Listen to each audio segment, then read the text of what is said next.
Hello mga kabady, mga kasol.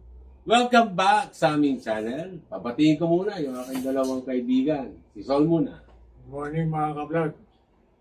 Basta po kayo? Ayun. Ikaw ba? Bati ka muna sa fans mo. Good morning sa inyo. Okay, Lady Kalakal. Bati muna. Buhay ko ba yun? Hindi ko alam. Hello, yeah. Kanina meron ka sinasabi. Anong topic natin for today? Ang topic natin for today po ay ang tungkol sa Christmas wish ni Bob. Christmas wish. At natin dalawa. Oh. Christmas wish. And ano pa ba? Favorite Christmas song. Oh. Pero bago yan, medyo seryoso muna. Kasi para lang dagdag kaalaman ng lahat, na pag-usapan na. Nung last topic, anger management. Dami natuto doon, pare. Madami yung likes, madami comment, madami nanood sa video na yun. Kaya yung mga hindi pa po nakakapanood, panoorin nyo. Yakap ni Jesus, anger management. O ngayon naman, depression. Unahan ko lang, pare, i-intro ko lang. Sagot kayong dalawa para may matuto kung ano yung mga pinagdaanan nyo. Lalo-lalo na po dun sa nakaraang nating pinagdaanan lahat, which is yung pong pandemic. Di ba? Marami po, ako po, for personal experience dyan, I got depressed. Alam ko, hindi lang ako. Yung within the family, within the house, we all went through depression. And ang masama lang sa ginawa kong gamot ng mga panahon na yon, during that time, is alcohol. So, mali. So, imbis na maging maganda ang solusyon ko, lalong sumama at lalong napunta ako sa mga bagay na mali pa. So, ako, very short lang to. Very short na yung gagawin kong kwento.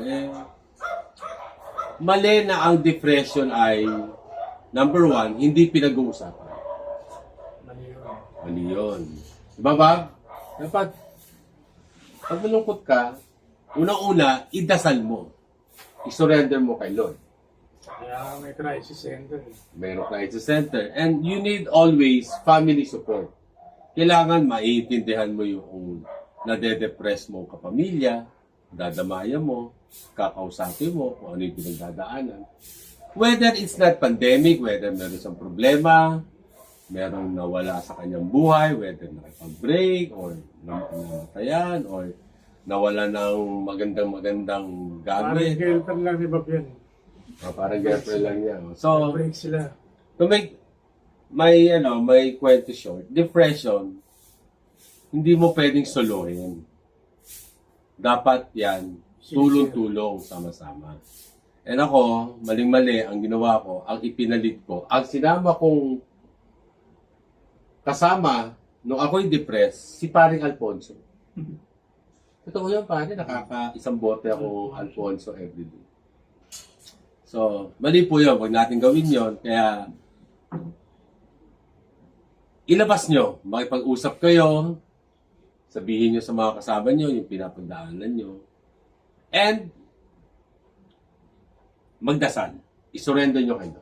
So, yun yung sa akin. Ikaw, pare. Unahin ko lang si paring Son. Oh. Ikaw naman, no? Natutunan ko din sa depression. Dasal. Dasal, no? Meron ano yan. Yan ang unang-unang natutunan ko sa MCC. Huwag kang mabalisa sa lahat ng bagay. Tama. Kasi alam niyo mga ka-vlog, nagiging depress tayo pag nag-iisip tayo ng advance. Tapos hindi naman nangyayari. Tama. Hindi, depress ka lang. Hindi depressed ka na. Idagdag ko, pare, sorry to cut you. Then, balikan mo yung thought mo. Si Sol, may sinabi sa akin, 90% of your worries, hindi nangyayari. Hindi nangyayari. Totoo. Sinabi niya sa akin yun. Kailan lang. Anyway, tuloy mo ba? Ngayon, pag nabalisa ka kasi, kakaisip ng mga bagay, tapos hindi naman nangyayari. Ano mangyayari sa'yo? Lalo ka lang na... Ikaw wala man din, depressed. Di ba? Precise ko rin. Saka meron pang isa. Dadagdagan ko lang yung sinabi ni Paring Sol. Dinasal mo na eh. Kaya nga ang sabi, you surrender it to our Lord. Taas mo. Kaya nga, taas kamay, oh. Iwagayway. Pag sinurrender mo na kay Lord, hiniling mo na sa Kanya, hininga mo na sa Kanya, Huwag na isipin. you stop worrying. God will take care of it. Alam na niya yan. Sometimes, yung sagot, yung blessing na hinihintay mo, parang si Lord, hindi na naman ikaw ang inaasikaso. Hindi mo pa hinihingi.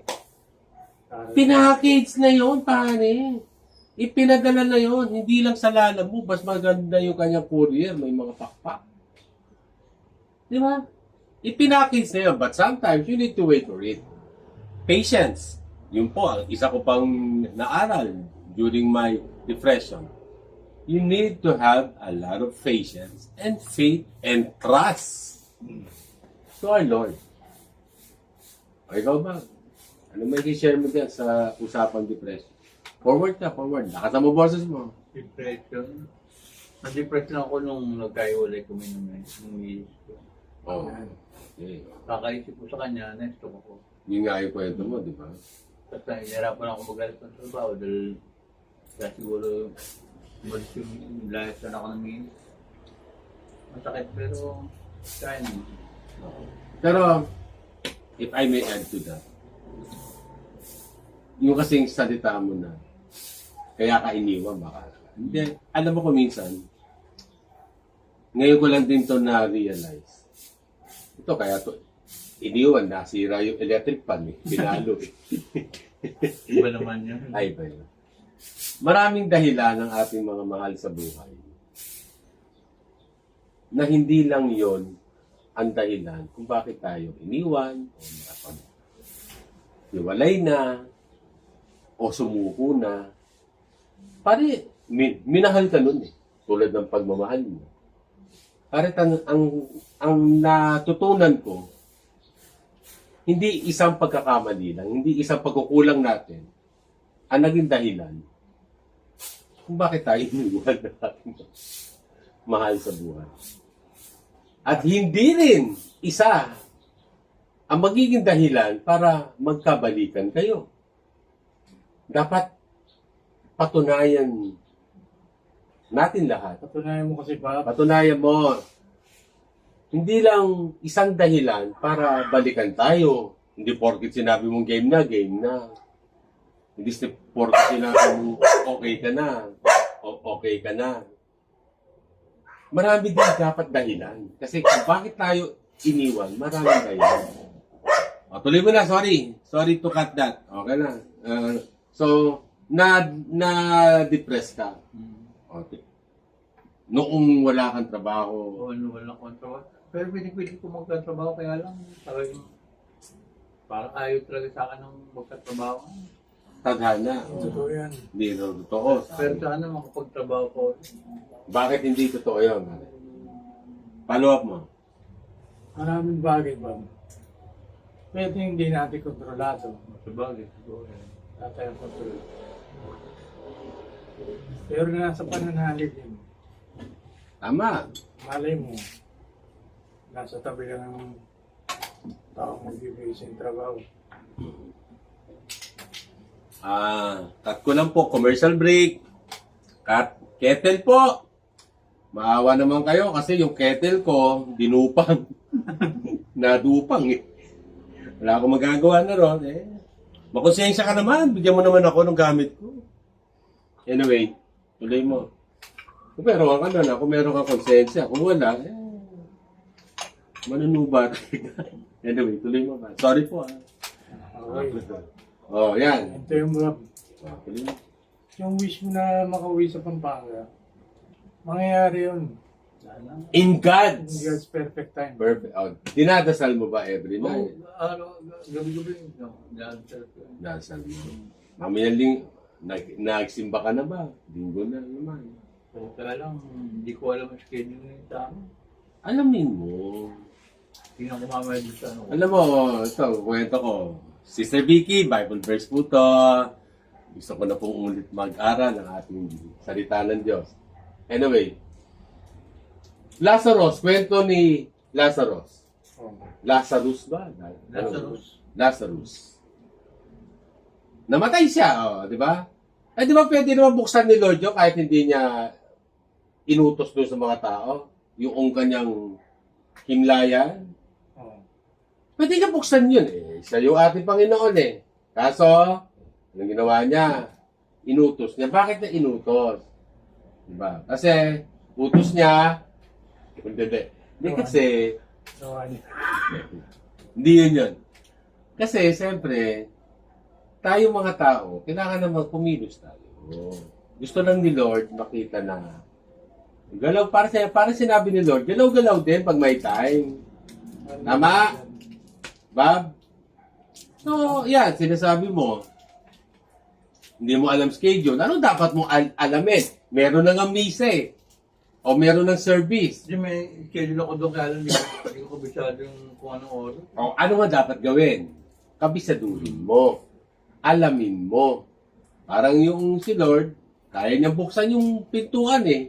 Kahit ilang tonelada yung, di ba nun, yung mga pintuan, mga bilog, ginugulong. Di ba? Kaya niyang, isang ganun lang niya yun. Bubukas yun. Pero, kailangan namang kumilos ang tao. Inutos niya. Buksan niyo. Pagkatapos nun, kumilos yung tao, binuksan yon, ano nangyari? Binuhay niya yung patay. Ano, di ba? So, yung milagro, yan, yung milagro, yung ating mga panalangin, yung ating mga mithiin sa buhay, hindi lahat si Lord ang gagawa. Di ba? Kikilos din tayo. Anyway, balik sa kwento. So, ako, paano ko ba na babalikan lang natin kung paano namin na pagtagumpayan. Ayan, that's the right word. Paano na pagtagumpayan ang ating depression? Ako panalangin. At again, dinig nyo na sa aming istorya sa yakap ni Jesus. When I hit the rock bottom, bangon. Kuminsan kasi, kailangan pa natin ma-hit. Hindi natin kailangan We don't need ma-hit yung rock bottom para makabangon. We don't need to hit the rock bottom para bumalik kay Lord. Pero for me, when sadly, malungkot man isipin, na when I hit the rock bottom, saka ko na-realize na kailangan ko na labanan. Kailangan na akong bumalik sa ating Panginoon para malabanan ko yung aking depression. In short, panalangin. Yun ang naging solusyon ko. Ikaw ba? Dali na. Kumakain ka kasi. So, ako muna magsasalita kasi kung napansin nyo po, may mga biskwit. Ha? May biskwit. Pang-ilan mo na yan?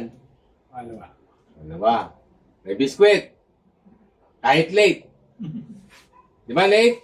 Pero, merong kape. Merong biskwit. Ito naman, nakapag-bita na, follow up. Okay lang po yun. So, for me po,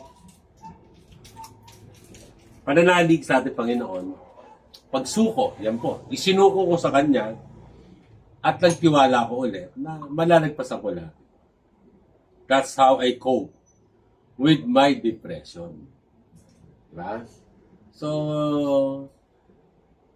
napakadali pong sabihin. Sabihin nyo, hindi naman sabihin niya, pero ginagawa ko ba araw-araw? I am taking it now, one day at a time. Hindi ko pa sinasabing forever. Yeah. But I know God is with me one day at a time sa pagbangon ko na to. At alam ko, tulad ng sinabi ko sa istorya namin sa yakap ni Jesus, hindi na niya ako Ay, hindi pala. Hindi niya ako bibitawan at hindi na ako bibitaw sa kanya. Sa tulong niya. Ikaw, pare. Ikaw muna. Paano mo nasurvive? Ano naging solusyon? Ako kasi, mag-umpisa sa sa isip mo eh. Hmm. Kung hindi ka kikilos, mamamatay ka sa gutom. Oh, lalo ka na. Nag-iisa ka. Lalo ako. Wala akong kayama. Saka, laging positive lang. Pagising sa umaga, bangon. Bangon. Bangon. Saka ba, huwag yung alas 9 na umaga. Ang bangon, alas 6 ng umaga. Sobrang aga naman. Eh, si Son. Ito, pare. Yan magpaliwanag. Alam mo ginagawa nito noon lang isang araw medyo hindi niya pa ako nasisipa sa pintuan. Medyo nagulat siya sa akin, pero lagi akong sinisipa. Siya nang gugulat at siya. Hindi, pag naramdaman ko na gumagalaw to, gagalaw na rin ako kasi siyempre may mga pangailangan siya na baka kailangan niya naman ng tulong. Ikaw, bumangon ka na maaga. Anak ng chucha naman. Unang-una pagbangon, anong gagawin? Ano yung tinuro ko? Ayusin ang Tama. kama. At pag naayos na yung kama, lumuhod. Manalangin. Yun ang hindi ko kaya. Awangan ka na lumuhod. Umupo sa kama. Maupo na lang. Tapos manalangin. Sanay ka kasi ikaw niluluhuran. Kaya, Hindi nga marunong. Diyos ko po, mga kabataan. Comment pa, Brad. Ano yung Hindi na comment? marunong binubulot. Pare, linggo ngayon. Pare, pwede ba? Pass muna yan. Sa may Tuesday na natin Iba na may pag-usapan. iniisip mo. Sino ba yan? Si Morena? Si Morena ba to? Yan Alam mo rin. Wala na magbanggit ng pangalan. Kasi baka Hindi daw niya alam yung ayaw nilang makilala sila. Kakahiya naman, di ba? seryoso. Seryoso. Ito, anyway. So, ikaw, Bob. Hindi, patapusin natin si Bob. Paano mo nalagpasan ang depression? Nung nagano ko, nawala yung depression kasi dati kasi inisip ko mag-suicide na lang. Uy! Yung kisame ng bahay, mahina. Pag yung mag-aal na ako, Tumalon ka talaga, nag-suicide ka, Oo, tama. kaya lang yung kisame. Mga bata, sandali, babala. Huwag niyo pong gagayahin nyo, huwag niyo pong gagawin yun, napakasamang bagay yun. Mahal kayo ng Diyos, mahal kayo ng inyong pamilya. Tuloy mo. Kaya lang buti na yung bahay, bulok na. Bumigay yung kisame. Bulok na. So in short, may plano pa sa iyo, Panginoon. Kasi, kung nailagay mo yun sa medyo matibay, Patay. wala na akong kasama mo. Pare tayo ng dalawa. Oo. Kasi sa body and soul, wala sa kinalaman yun. Sorry, son. Siyempre si Bob naging parte na ng body and soul. Kasi nag-iisa sa buhay, sabi nga namin, hanggat sa abot makakaya namin, kahit lubog na kasi Jason sa utang ng mga tindahan, ipapangutang namin. Makakain lang kami 3. Lahat ng kalakal, pati dugo namin, ibibenta namin. Makakain lang, ay nayupak na yan.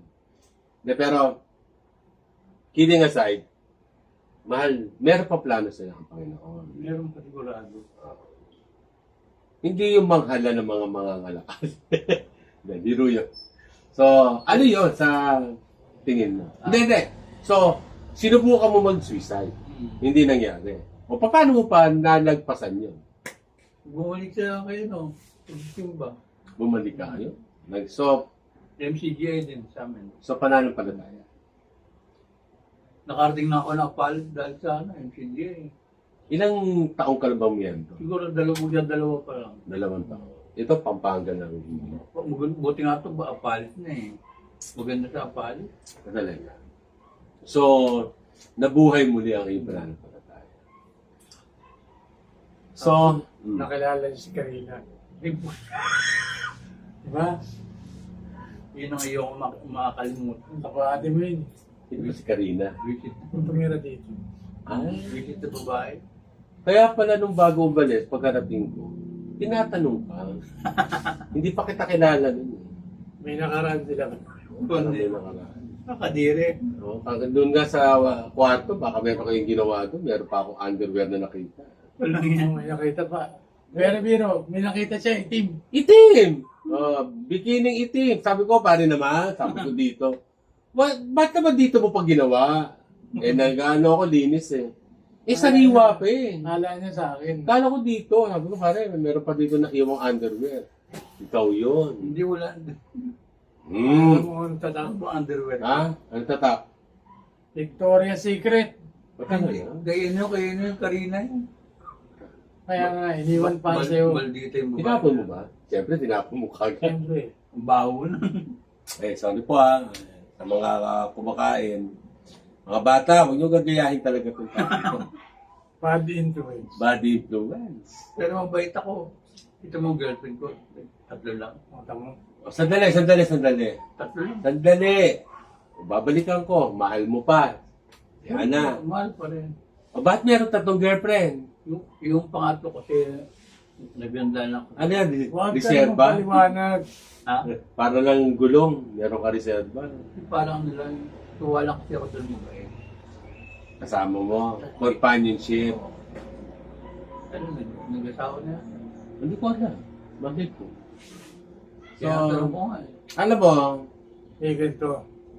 Yung wish mo ba, huwag ka marilala. tama. Pupunta tayo sa Pampanga. Yun, maganda. Ayun na lang gawin. Ah. Yun na lang. Alam ko naman yung lugar eh. Kaya, Yun na lang. Huwag mo na sabihin. Meron kami surprise. Iba-vlog natin yan. Ila-live ko yan. Pasahin ka namin ba? Paano pa surprise? Para sila sa mga ka-vlog. Magla-live kami. Hintayin nyo. Kung ano yon, abangan. So, Bob. So, yun po. Kaming 3, awa ng Diyos, andito ngayon sa inyong harapan. Namumuhay ng simple. Hindi po ito ka-plastical. Again, our intentions are ako para hindi humingi ng para hindi makita ang hirap sabihin. Hindi para magpakita ng tao at tanggapin ulit ng aking pamilya. That's not my intention. My intentions are, coming from my heart, kapulutan ng aral yung aking storya. Ganun din si Son. Ganun din to. Kung papalarin na makatulong kami sa ibang tao, sa ibang buhay, na Nakalawag-luwag. Bili lahat. ano yun? Pag nakalawag-luwag ka ako, Oh, bili lahat. hindi alam mo, pinagdaanan ko na yan yung galing ka sa wala, Oh. nung nagkaroon. Tapos na-share mo pa sa maling tao. Ano nangyari? Yari ka. Andun lahat sa kanya. Hindi. Ano yun? Kaya totoo ba rin? Kasi ayoko nang mangarap na siyempre God always wants for all of us what is best for us. This is coming from my heart. Siyempre, ayoko na munang yung mga material things, yung mga bagay na nawala sa akin. Of course, you want it back. Hindi yung ka-plastical. Sabi yung mga Sebran, lahat na nawawala, may kapalit. At then, ako, ang titingnan ko na lang, kaling sa aking puso, kung ano ang plano natin Panginoon. Kasi, yung plano ko, iba plano ko eh. Sa totoo lang, I will be honest, anong plano ko? Wealth, material things, biyahe dito, biyahe doon. Sabi ko sa inyo, wala naman akong hobby. I don't know what I want, man. That's the truth. Hindi ko alam ang gusto ko. Kaya, ang sundin ko na lang, yung gusto ng ating Panginoon. Mas maganda yun. Alam ko, mas maganda yun. Diba? Sabi nga kanina kay Jasser, 3 itlog na lang to. Hindi ito Lalo tayo bukas. Meron pang bigat, pero lalo kami ulam. Si Bob, parating pa, nakas kumain mo.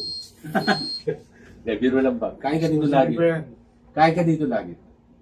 Kain ka Kung dito. may spaghetti pa ako sa bahay. Hindi, kain ka dito lagi. Wala yung problema. God will always provide. Pero, tinan mo naman, Ako napaka... yung God will always provide. Totoo, di ba? And napakalaki ng puso ni Bing. Sabi ko, Bing, kinausap ko. Sabi ko, Bing, alalayan mo muna kaming dalawa. Baka naman pwede. Pumayag naman. Salamat sa iyo, Bing. Napakalaki ng puso mo at mabuhay ka. Anong may dagdag mo doon? Kay Morena. Kilala mo ba yung Morena? O, change topic tayo para medyo ilang minuto na lang. Last 5 minutes. Favorite Christmas song? Ikaw muna, Mare. Ikaw muna. Favorite Christmas song? Magpapasko na eh. Sa ages, Ano sa ages? ibigay niyo na. Ibigay mo na ang aming Christmas bonus. Buhay na buhay kasi. Diba? O, ikaw, anong favorite song mo? Wala akong favorite. Alam ko na. Rudolph the Red-Nosed Reindeer. Pambata. And a very shiny Alam ko na, nose. Brad. Pambata naman. Ano? Pasko na, Sinta ko. Pasko Yung na. mahal pwede na. Ayun. Gary V. Pasko na. Maalam din. Kasi malulungkutin Sinta ko eh. ko. Hanap kita. Bakit nagtatampo? Tatalo na ako mga. Nilisan ako. Sigurado yun dati.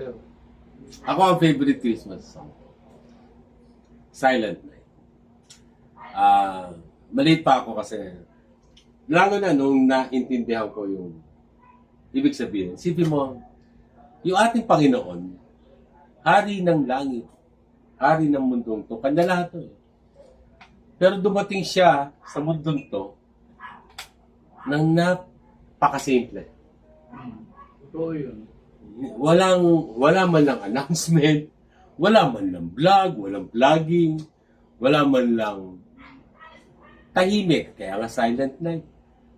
Sa katahimikan ng gabi, dumating siya sa buhay nating lahat para tayo iligtas sa ating mga kasalanan. Yun po, para sa akin, ang talagang tunay na diwa ng Pasko na hindi na yung westernized version. Meron kang Christmas tree, meron kang Santa Claus, meron kang Christmas light, meron kang regalo. For me, Christmas is giving all what you have in the most simple way. In the most humble way. That's the word. Humble way. Humility. Humility. Our good Lord came to our life on a Christmas Eve in the most humble way. Ipinanganak pa siya sa sabsaban. Di ba? Silent night, oh holy night, all is calm, all is bright. So, favorite song ko po. So, yan po, patuloy ko na po at marami pa po kaming gagawing Christmas story bago magpasko. At mangangaro rin kami sa inyo. So, magla-live kami. So, marami po mga gimmick na isipin para sa aming tatlo para po sumaya ang ating buhay. At sana po, ang intensyon namin tatlo, ng content na to, ng aming kwento, makatulong sa araw-araw na Moral buhay. lesson. Inspiration po. Maka-inspire sa inyo. So, magpaalam ka na. Ito na una pa rin ba? Paano naman po sa inyo? O, mag-hi na kay Morena. Malabo yun. Maglabo. Nakabitin na ngayon. Nasa Cavite na. Kay Anam, kay Mama Chuchu. Kaya Ana, mahal ko pa rin si Ana. Kaluguran da ka. Magkaranta ka. Ikaw na. Pampangan. Sandali ha, mag-ingat salita ha. Hindi si Micah ha. Dinilit mo na ba? Tapos na. Deleted na. Okay. Hindi na nagkano-text. Baka nagtitext pa. Bumalik. Hindi na bumalik. Okay. Magpaalam ka nanay. Paalam na po mga ka-vlog. Sana po patuloy yung supportan ang aming channel. Matutunan po yung mga moral lesson based sa aming experience. Tatawa na naman ng mga kalokohan talaga nito. Anyway po, Ano naman gayon? mga kabady, mga kasol, ako po, dinadalangin ko, dumami pa po ang mga aming taga-subaybay, ang mga followers, you share our story, please share our story. Kung may napulot po kayong aral sa kwento namin, i-share nyo po. Kung wala, i-share nyo pa rin. Joke Like, po. comment, and share. Mahal pa rin po namin kayo. Ayan. Ano sabi pare? Like, comment, and share. Like, comment, and share the Body and Soul Story. And lapit na po Pasko, magmahalan tayo sa may isa't isa at patawarin ang mga taong nagkasala sa ating buhay. At tayo din, patawarin natin ang ating sarili. Yung papano po, habol ko lang, depression is patawarin mo na sarili mo. One step. Patawarin mo na sarili. And then you go to God. Surrender mo na kayo. So ito po, ako po si Buddy, si Sol, si Kuya Bob. Magpapaalam po muli sa inyo. O, sabay-sabay na tayo ha. O, ano sasabihin? Okay? Mga kabady, mga ka-soul, see you later, not soon. Okay. Take tayo ha. Lakas boses. 3, 2, mga kabady, mga ka-soul, see you later, not soon. Bye for now.